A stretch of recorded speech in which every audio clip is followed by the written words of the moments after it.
All right, victory for Celtic yesterday and plenty to chat about with Scott. Today's Celtic AM show is brought to you by Practical CBT, simple support for men's mental health, and check out their link in the description. Right, Scott, how's things? You stayed up for the game, you watched it, we got there in the end. I feel all right about that game, all things considered. Yeah, no, it's a good feeling to see Celtic put on a performance like that. Um, 8 changes from the side that started midweek, but I thought they were on it from the go, and that continued through for the 90 minutes. So that was really good to see. Yeah. Right, talk us through the team then, Scott. Were you surprised with certain positions, as you say, 8 changes made by the manager? Obviously with an eye on Almaty. Yeah, I was surprised that there were 8. We've seen previously where large changes have often had an effect where like the attack's a bit disjointed or a bit slow. But I think all the guys that came in today were really solid. So if we work from the back, Schmeichel, he didn't have much to do, but what he did, he had an effect on the game anyway. Hmm. I love seeing Dane Murray get a run. And again, he did some really good things. I think the one that sort of surprised us, given midweek comments, was Inamura there at left back. I don't think anyone can really be unhappy with what he provided the team today. And then the midfield was basically the second three, as we're sort of pigeonholing them at the moment. And then, Benji Nygren bought his own football, did what he liked all day, and we had good contributions from Shin and Yamada. Even though Yamada didn't score, he was a presence and he was causing trouble back there, and was coming up the field to offer himself to get the ball and join in the play. So, like, it was really industrious, and that was really good to see. Yeah. The Inamura stuff, I guess, yeah, when you hear Brendan Rodgers talking about Inamura needing development, potentially loan away, it does come as a slight surprise. But I think Brendan Rodgers made the point after the game, and it's a fair point, that his issue, I think, with Inamura is the the defensive aspect. I think he feels that Inamura is fine in a game when you have 75-80% possession, like we did yesterday against Livingston. So yeah, I thought Inamura was fine. Yeah, it was an interesting one. The midfield, I thought, kind of struggled at times to get going, especially in that first half. I'll be honest. I mean, you know, I love Luke McCowan. Hopefully that's become clear in recent weeks. I think we both do. I thought he had a bit of a shocker. I just thought he couldn't do anything right today. But you know, it's one game. He even shouldn't laugh, because I think he actually hurt himself. But did you see him sliding off the pitch on the right hand side? And I think he gave the ball away and then tried to chase after it and slipped and nearly ended up in the third row. Nick, I think that was Stevie's old block as well. Was it block 102? So maybe Stevie also wasn't there, but maybe he would have landed on Stevie's lap. But yeah, I thought he struggled. I just thought first half was pretty poor, and I was actually a bit worried, Scott. I was watching the first half, and I was getting kind of flashbacks, if you can get flashbacks to 72 hours prior, but just thinking of that Kairat game, and felt very early on in that Kairat game like we maybe weren't going to score, and I had a similar feeling. It just, for me, it didn't look like we were creating anything really. We were just lacking pace. Livingston, who were obviously very defensive, were just extremely comfy. And I was kind of thinking, oh, I don't know, this could be another 0-0, drop points, more frustration. But to the team's credit, they did end up playing really well, I thought, in the second half. To be fair, at the end of the first half as well, we should have led when Yang had that chance, which is an unbelievable save from the keeper. See, I felt completely different in that first half. From that, excuse me, from that first 5 minutes, you could see the pace they wanted to play the game at. Now, we've seen previously Celtic get off to a start like that. The opposition, you know, they settle in, and then we're just passing it around the edge of the box. Even though McCowan may have not played his best game, he was still working really hard, and we're winning those balls back quite often. So I think a lot of those turnovers were just trying to push a great pass through, and you'll see benefit from like Dane Murray. He had one I mean, yeah, it was the first half where he's like blasted a ball along the ground right at Shin's feet. Um, and he was having effects of breaking nose lines. So I think some of the turnovers were just trying to squeeze it into a spot that maybe wasn't quite there, or we underhit it or overhit it. I always felt that we would score. Is just some of the balls in the final third weren't really there, but you could see that come on. And like you said, that last 15 minutes of that first half is when the real gilt edge. I mean, I would love to see the World Cup kind of technology there. If Scotland could fork out for it, I want to see how close that is to being over the line. It was so close, and it almost looked like it hit the backside of the underside of the bar. I wouldn't mind seeing like a side-on view of that. But Shin also had a great header where he got up above everyone and drew a brilliant save from the Livi keeper too. So that was another opportunity from really good play. Like, we were really zipping the ball around, getting great passes through. And then like Benji Nygren just did what he wanted. And like that continued in the second half as well while he was on. Probably the only criticism there, and there was probably a few boys. I saw Liam Scales get berated by Inamura for not getting the ball away quick enough, which is a constant criticism of Scales. But also, we probably could have exploited, especially on the right-hand side, getting down to the byline a bit more and really stretching that Livy defence wide and finding more gaps in the middle.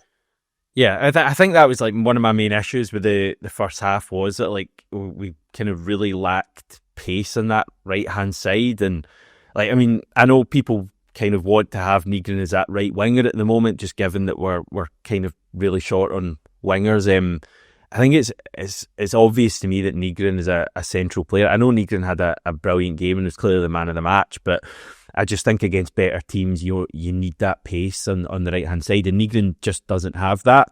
And Brendan Rodgers, even after the game, again spoke about Nygren playing out of position. So Nygren, in the manager's mind, is a central player.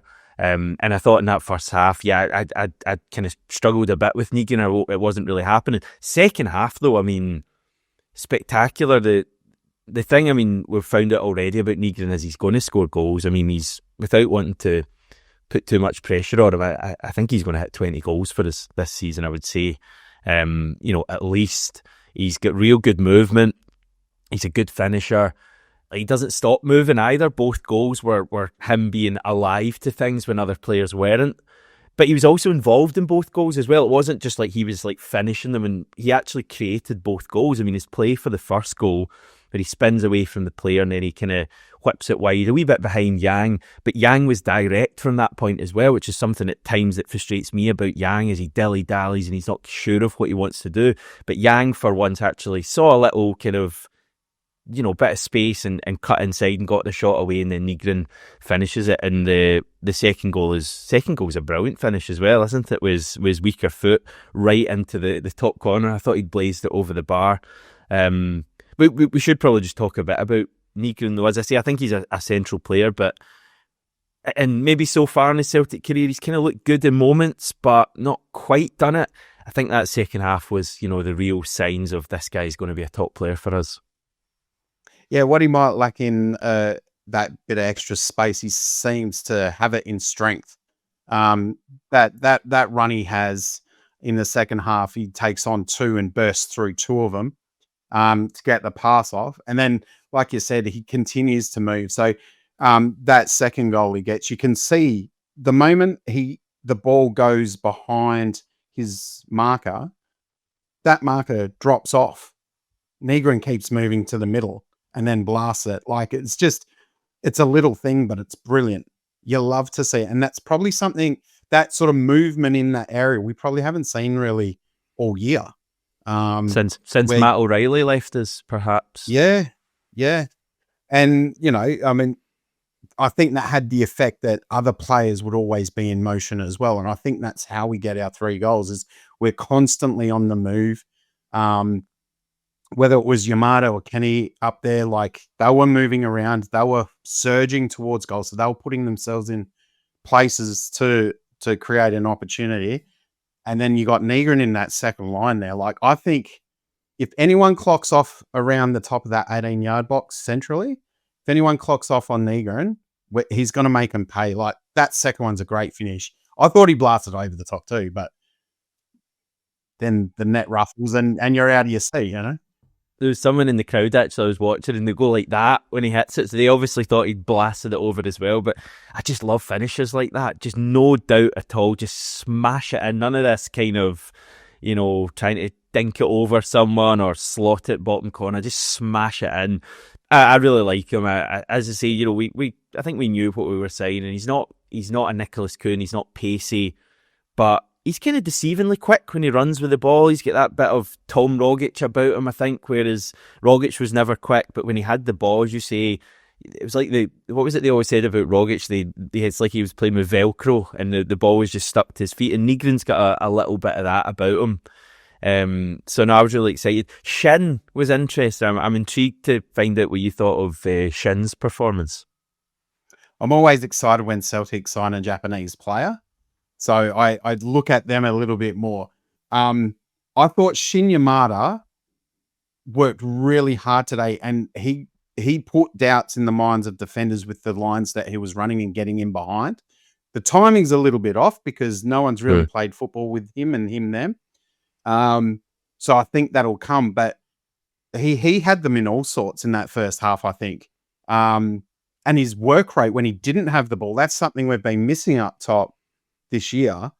He was getting in there, he was pressing, he was forcing him to pass wide, allowing the wings to get up and draw the midfield in. Then we had numbers and we turned the ball over. Like, Livi barely got out of their own half, which is great considering how many changes were made. So I think he showed he can get up for a header, which is great. A brilliant save. Maybe he hits the crossbar, but it was a brilliant save that denies him. He had one chalked off for Engels being offside in the build-up, and he was nowhere in that frame when Engels got the ball. So he's worked his guts out to get in that position and take the pass. There was a time late in that first half as well where he's joined in the play further up the field to release Yang on the wing and get the play going there. I think there was movement from the back. I think Inamura won a header. I think it went to Engels, but then it got to Shin, then it went to Nygren, then it came back to Shin, and this is from deep in our own half.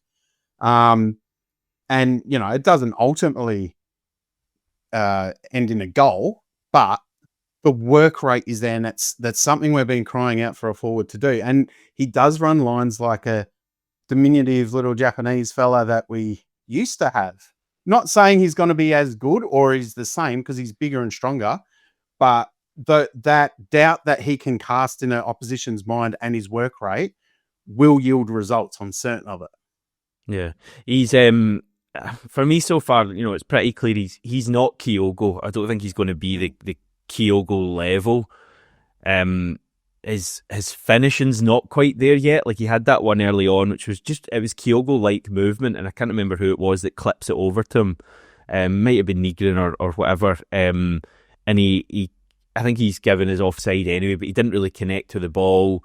And then there was one late on in the first half where I want to say maybe Dane Murray kind of sent him through, and he was kind of in and goal, and he sclaffs the shot, and there was no real conviction. There was a few other of those moments where he'd do something well and then kind of give it away. So I don't think he's not going to be Kyogo level for us, I wouldn't think, but I think he can be a pretty good option for us. And if you're asking me, was it an improvement on what we've seen from Adam Ida so far this season? Without doubt. Was it an improvement on Johnny Kenny? Johnny Kenny was good when he came on. Yeah. I still think Yamada has more to his game. I thought he did a number of nice wee kind of touches. He was involved in the game far more than Ida has been this season. He starts for me on Tuesday night. There you go. There's my bombshell for you. I mean, there's a bit of debate over whether Adam Ida will be fit.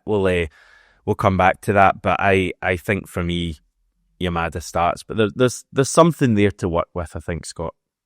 Yeah, absolutely, and I'm excited by that prospect. So time will tell. But I thought, given his limited minutes since the pre-season, I mean, we've hardly really seen him, to be honest. I think that was a really good, honest account, given us, what was it, 60, 70 minutes that he played, and he acquitted himself well. So, I mean, if you're Brendan Rodgers, you see that in a game situation, you go, all right, I've got something to work with here that's a positive. So hopefully he can back that up when he gets his next opportunity. Dane Murray, you mentioned him. I thought had a good game. Brendan Rodgers said he tired as the game went on, and boy did he, because I don't know what was going on in the last 5 minutes, but apart from that, he was excellent. I really like Dane Murray. I loved when he gave the ball away, and I think it was one of those late on in the game, gave the ball away, and the guy runs through, Silla runs through for Livingston, and he puts in an unbelievable tackle. That's what we love as fans. You're going to make mistakes, but just don't stand there and watch it and hope for the best. Get yourself in there and make it right, and he did that. Inamura as well, kind of touched him already. I think he's really good with the ball at his feet, but we knew that. It's when you come up against better teams. But he did well as well. I thought it was a generally a good performance from Inamura. Yeah.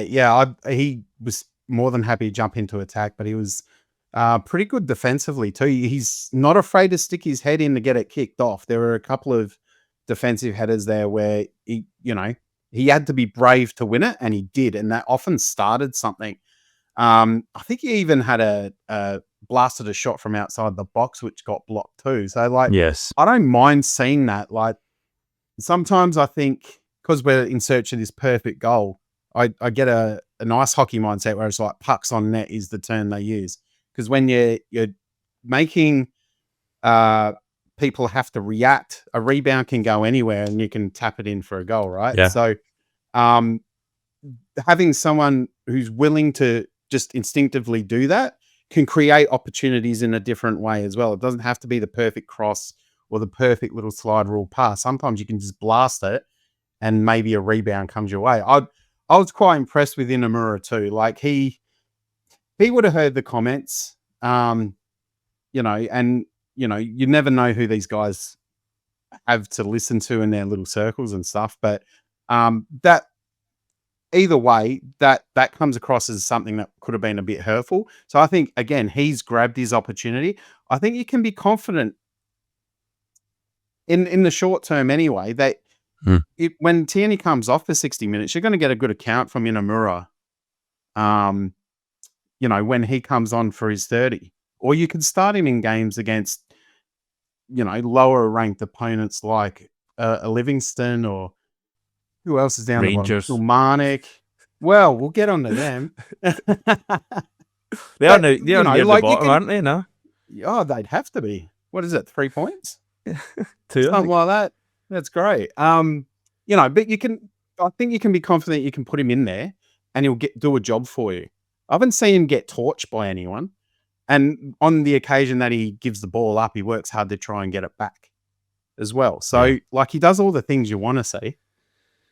Yeah, it's going to be interesting as well, because we're kind of down in centre-back options ever so slightly with Trusty not being there, and obviously Scales has been playing on the left, so does that maybe mean Inamura can play a bit more at left-back over the coming weeks? Obviously, he's not in the squad for Kazakhstan. I still think a loan for Inamura. Get him out on loan. Get him out on loan to a Scottish Premiership team, not Livingston, but someone else, and a team that maybe plays a bit of good football and he can learn and make mistakes. And I think there's something to work there with Inamura. I really hope that's the case. Okay, let's give us a dose of Asim then, because he's sent in some thoughts from shortly after full time as he was walking away from Celtic Park. Hello Hamish, hello viewers. We're just walking back from Celtic Park. Celtic 3, Livingston 0. I think when we all seen the lineup today, we were like, what is that? Especially after Wednesday night. Wasn't the biggest surprise, but the fact that there was no Tierney, no McGregor, no Maeda, you struggled to see where the quality would, no Hatate either, where the quality would come from. But a chance for the likes of Yang, Shin, Inamura, Bernardo, who's not featured this season. A lot of these guys, it was a chance for them to show what they can do, but that first half was a difficult watch. Barely any chances created, really sloppy in possession, and a bit of a continuation from Wednesday night. So at 0-0 half time, you are worried where the goals are going to come from, but we did start the second half a lot better, in fairness. Inspired by Nygren, who was integral in the first goal. He started it off with some really strong play, dribbled, got the ball, I think it was to Yang, had a shot, rebounded, and Nygren tapped it in. And that set the tone for the rest of the second half. It was a much more improved performance, a lot more chances created, a lot more speed in the play.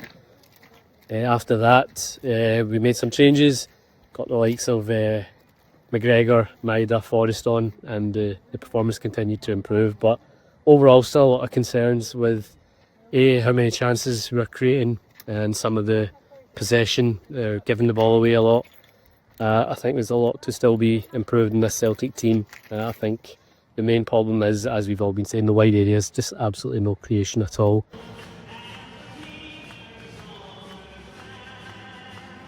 So yeah, I think the likes of Johnny Kenny came on and I thought looked sharper, so I think he's done his chances no harm to start potentially ahead of Ida for these coming games.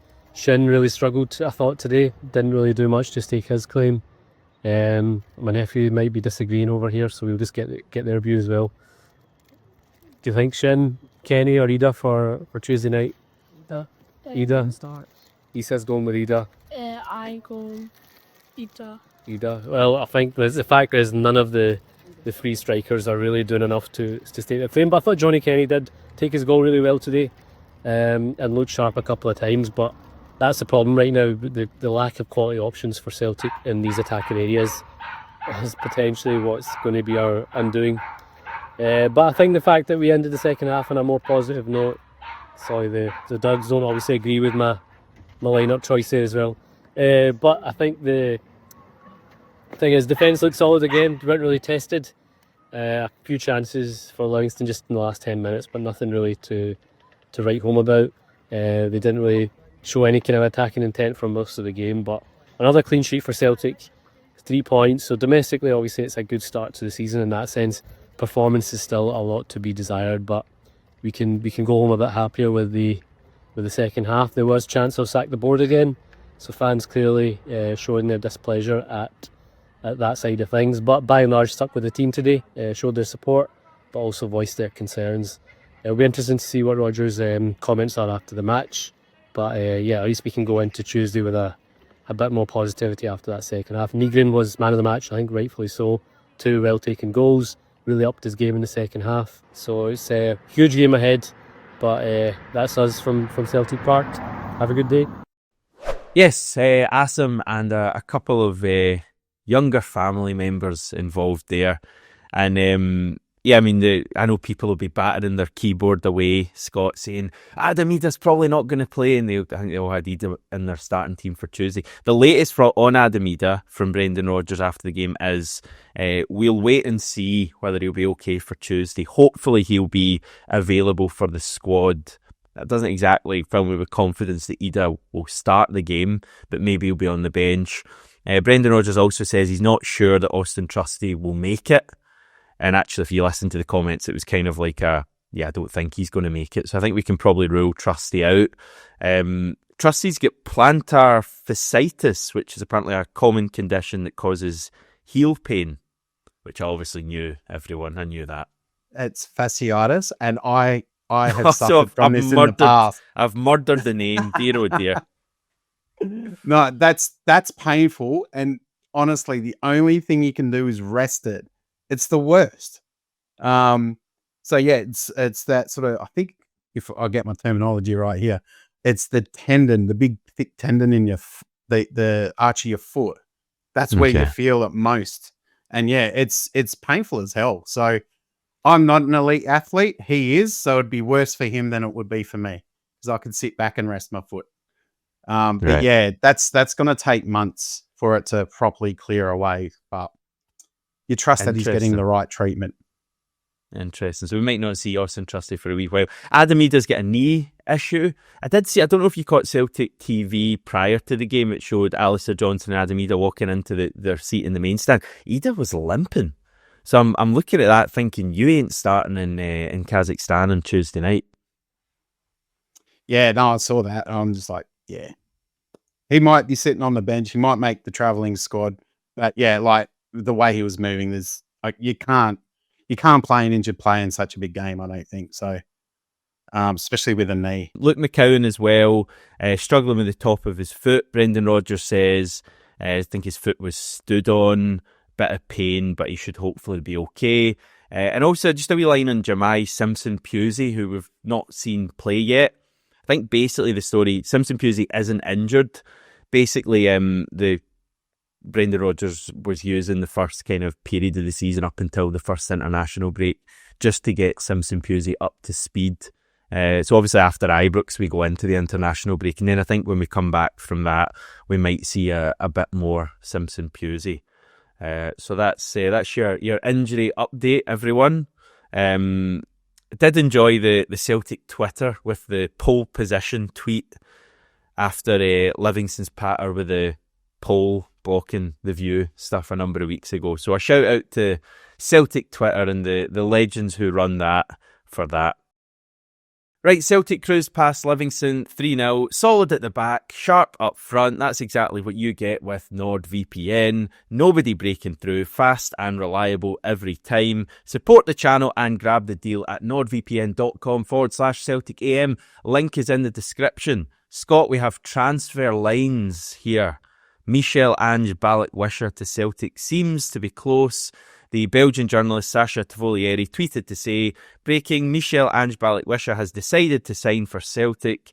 After a last meeting with the Scottish officials, the winger has been convinced by the project. An agreement in principle has also been found. Deal expected to be completed in the next days. So, seems like we're finally getting a winger in, Scott. Hallelujah.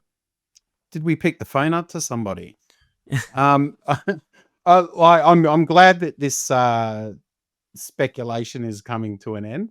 I just hope he is able to hit the ground running, because I think if he has a bit of a drawn out settling in period, I think there'll be a lot of conjecture about whether he was worth it while we pursued him so long and all that sort of stuff. But hopefully we're plugging one of those very glaring gaps that we've got in the squad at the moment. So hopefully just drops right in and hits the ground running and does the business. But he is a left winger, I'm pretty sure in saying that. I don't know if he can play on the other side, but we still need a right winger to be signed. I just wonder if signing Balikwisha would, knowing that we have Maida and obviously Jota is there in the background somewhere, you wonder if potentially do we end up with Dyson back as a striker this season? Or I think, to be honest, we do still need to sign a striker and a right winger on top of Balikwisha. But are the club going to do that, or do we end up with a situation where it's maybe Balikwisha, Maida, and then a new right winger? I'm sure we'll go for the cheapest option possible. Okay, Jamie Vardy, come on down. Yeah.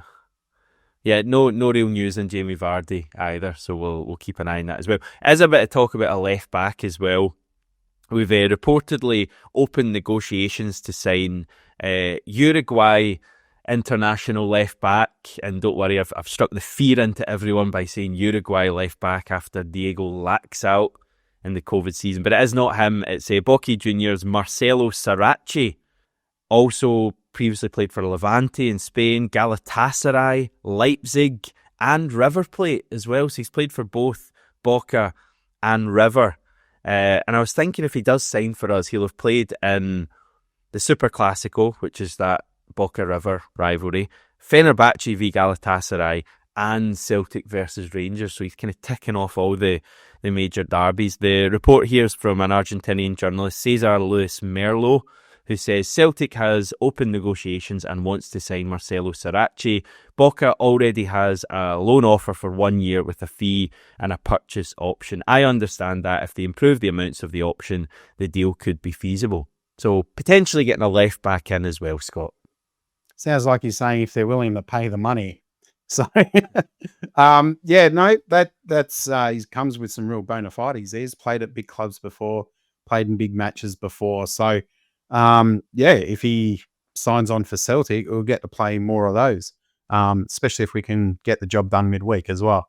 So there'll be Champions League football for him. So, let's hope they let's hope they get a deal done and he comes and does the business for us.